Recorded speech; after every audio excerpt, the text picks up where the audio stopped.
del ofrecimiento, está costando muchísimo superarlo, muchísimo superarlo. Es deudor de la teología anselmiana, de San Anselmo. Claro, yo se lo presento de manera excesivamente simple. Ustedes imaginen que nos encontráramos hace, qué sé yo, hace 10 siglos donde no contábamos con anestesia, con fármacos para aliviar el dolor. ¿Qué le podríamos decir a una persona sufriendo o muriendo con dolor? ¿Qué le podríamos decir desde la fe? Pues ofréceselo al Señor, ponte en sintonía con el Señor. Ahora bien, siglo XXI. ¿XXI? Sí, por si llevo mal la cuenta. 21, ¿verdad? Siglo XXI. El mismo referente, el Sagrado Evangelio, el Santo Evangelio. Pero siglo XXI. Contamos con medios para aliviar el dolor. Contamos con estrategias psicológicas, humanas, para acompañar en el sufrimiento. Se han desarrollado muchas, ¿no? Sufre uno en la proximidad de la muerte, ¿qué le podemos decir desde el punto de vista cristiano? Señor médico, busque el alivio para este, ¿no? ¿O no? Para evitar el dolor y aliviar el sufrimiento. Miren, no hay nada más cristiano que evitar el dolor y aliviar el sufrimiento. El sufrimiento no se puede evitar. Si yo pierdo a mi padre, sufriré y no lo puedo evitar. Pero se puede aliviar. Bueno, pues este esquema que todavía desde muchos lugares como este, desde muchos púlpitos, digamos así, es proclamado, pues ha sido, el Papa actual nos ha llamado la atención, que nos estamos pasando con este esquema. En la Spe Salvi, la encíclica. Atención que nos estamos pasando con este esquema, Nos estamos pasando, porque genera también un dinamismo en el que parecería que Dios está deseoso de sacrificios y de ofrecimientos y que el sufrimiento fuera bueno, en lugar de movernos solidariamente para aliviar el sufrimiento y paliar a toda costa los síntomas que producen el dolor y otros síntomas que producen displacer. Hay mucho camino por hacer para humanizar el lenguaje del sufrimiento desde la fe. Diríamos, ¿y qué tenemos que decir desde la fe si no decimos ofréceselo al Señor? Pues mira, más que preocuparte por qué hay que decir, mira a ver si escuchas cómo lo estás viviendo, acoges los sufrimientos e intentas comunicar comprensión y ofreces tus hombros, tus orejas para que el otro pueda descansar y así se alivia un poco su corazón, su mente. Purificar, pues, el lenguaje sobre el sufrimiento desde la fe, superando estos arcaicos esquemas que todavía arrastramos en muchos rincones de nuestro mundo.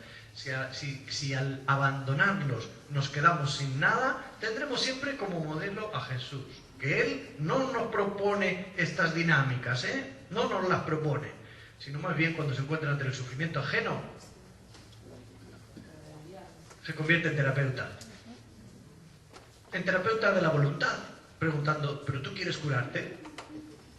Y así moviliza la voluntad, y el que dice sí, ya está curado. Terapeuta integral, que después de haber curado a uno le dice, coge tu camilla y vete. La respuesta espontánea sería, ¿y para qué quiero yo la camilla? Si ya no me has curado, ¿no? Es decir, te quiero curar integralmente y llévate la memoria de tu vulnerabilidad, no sea que te eches a correr y no hagas memoria de que eres un hombre frágil, dependiente, y debe ser agradecido de este gesto de ayuda que acabas de recibir, ¿no? Jesús, el hombre terapeuta, el médico integral, no nos ha invitado a sentirnos castigados con el sufrimiento, no nos ha invitado a sentirnos probados por el sufrimiento, ni nos ha invitado a ofrecer el sufrimiento, sino más bien a trabajar empeñadamente por aliviar todas las formas de sufrimiento. Diríamos que el único sufrimiento que tiene sentido desde el punto de vista de la fe, atención, el único sufrimiento que tiene sentido desde el punto de vista de la fe es el sufrimiento que es consecuencia de la lucha contra el sufrimiento. Es decir, si yo me empeño en trabajar contra el sufrimiento y esto me hace sufrir, esto tiene sentido. ¿Por qué? Porque viene en el mismo paquete. Amar comporta sufrir. Desgastarse luchando contra el sufrimiento, como médico, como enfermera, como voluntario, trabajar, meterme en un grupo de mutua ayuda para personas en duelo, eso me va a hacer sufrir. Eso tiene sentido. Mira, ¿por qué? Porque está en el paquete del amor. Es la otra cara del amor. Diríamos, solo este sufrimiento tiene sentido. y todos los demás han de ser aliviados, intentar eliminarlos mediante las tecnologías médicas, psicológicas, psiquiátricas, cualquiera que sean, que están a nuestra disposición en estos momentos y no hace siglos, cuando no contando con medios de alivio del dolor, pues podíamos no encontrar otros caminos y no sentir la responsabilidad de utilizar las medicinas, que es lo más cristiano que podamos pensar. Así es que allí donde la mayor parte del mundo el sufrimiento y la proximidad de la muerte se vive sin analgesia, deberíamos, como cristianos, movernos para que la analgesia llegue a todos los rincones del mundo. Esto es lo más cristiano. Olvidarnos del lenguaje de expiación, expiatorio y del ofrecimiento, y buscar un lenguaje mucho más responsable y solidario con aquellas personas que sufren, pudiendo evitarse mucho del sufrimiento. Miren, así como he propuesto humanizar las relaciones, si seguimos el esquema, con el caso de María, humanizar el lenguaje sobre el sufrimiento, termino proponiendo humanizar también la bioética, humanizar el afrontamiento de los problemas que surgen, ¿cómo es el título de nuestra intervención? Sufrimiento, ¿cómo abordar el sufrimiento y el morir? Pues bien, en el sufrimiento y el morir al final de la vida surgen problemas éticos. Si yo les preguntara, ¿cuáles son los problemas éticos que surgen en el sufrimiento y el morir? Es muy fácil que respondiéramos todos: la eutanasia. La eutanasia es el problema ético que todos pensamos que es el más importante al final de la vida. Yo esta tarde les quiero comunicar, este convencimiento. Este no es el mayor problema ético del final de la vida. Y necesitamos humanizar el abordaje de los problemas éticos. Si no, podemos generar sufrimiento evitable. Podemos generar sufrimiento evitable en la proximidad de la muerte. El problema de la eutanasia es un problema de alta intensidad y de bajísima frecuencia. De alta intensidad y de bajísima frecuencia. Otros problemas son de mucha más alta frecuencia y de más baja intensidad, ante los cuales nos deberíamos sentir mucho más responsables en su abordaje para minimizar el sufrimiento en relación con la proximidad de la muerte. Por ejemplo, evitar lo que conocemos como el encarnizamiento terapéutico. Esta tentación de todos los seres humanos que tenemos para con nuestros seres queridos. A mi padre, todo lo que se pueda. Un momento. ¿Todo lo que se pueda? No. Todo lo que se deba. Y entonces habrá momentos en los que haya que renunciar a los tratamientos. Porque se han convertido en fútiles, en inútiles. No intentar prolongar la vida a toda costa, sino valorar la vida, ensancharla y aceptar su proximidad. Incluso aceptar que si para aliviar el sufrimiento hay que dar fármacos que aproximen la muerte, que como consecuencia de darlos para aliviar el sufrimiento aproximan la muerte, hay que darlos. Ya Pío XII dijo que así se debía proceder.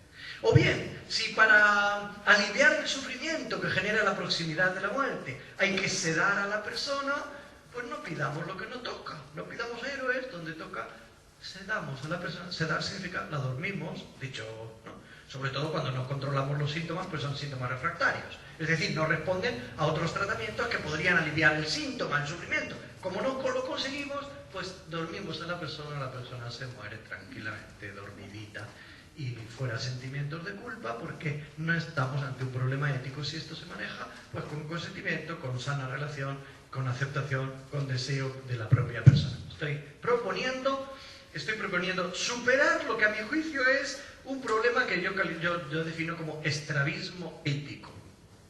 Es decir, mirando a los problemas que surgen al final de la vida, desde el punto de vista de la bioética solemos ver en primer plano la eutanasia. Y un momento, no seamos estrábicos. Si hacemos un poco de zoom, descubrimos que otros problemas ocupan un lugar mucho más importante en el escenario del sufrimiento y de la muerte, ¿no? Cualificar las relaciones en la fase final de la vida. Mira a ver si las cualificas con empatía. Este es un problema ético. Este es realmente un problema ético. Humanizar los problemas éticos al final de la vida pasa por cualificar estos problemas. Piense, por ejemplo, que la mayor parte de los médicos, para ayudar al final de la vida, no han recibido ninguna formación sobre, por ejemplo, cómo dar malas noticias, cómo procurar soporte emocional, ninguna formación. Esto es un serio problema ético, un serio problema ético. Piense, por ejemplo, que la mayor parte de los ciudadanos no han recibido psicoeducación, espiritual educación sobre cómo acompañar al final de la vida. Lo hacemos como podemos y así nos salen después las frases hechas y los tópicos y los estilos que yo he invitado a desaprender. Yo creo que humanizar los problemas éticos que surgen al final de la vida pasa, afortunadamente aquí hay muchas personas muy sensibles ante este tema, por incluir el abordaje del duelo en los planes formativos. Incluirlo en los planes formativos de los psicólogos, de los counselors, de los que no están necesariamente, no está este tema incluido, ¿eh? La expertía en la intervención en duelo brilla por su ausencia, tanto intervención individual como intervención grupal. La capacidad de detectar que estamos ante duelos complicados o duelos patológicos brilla por su ausencia. Humanizar los problemas éticos pasa por incluir este tema, así como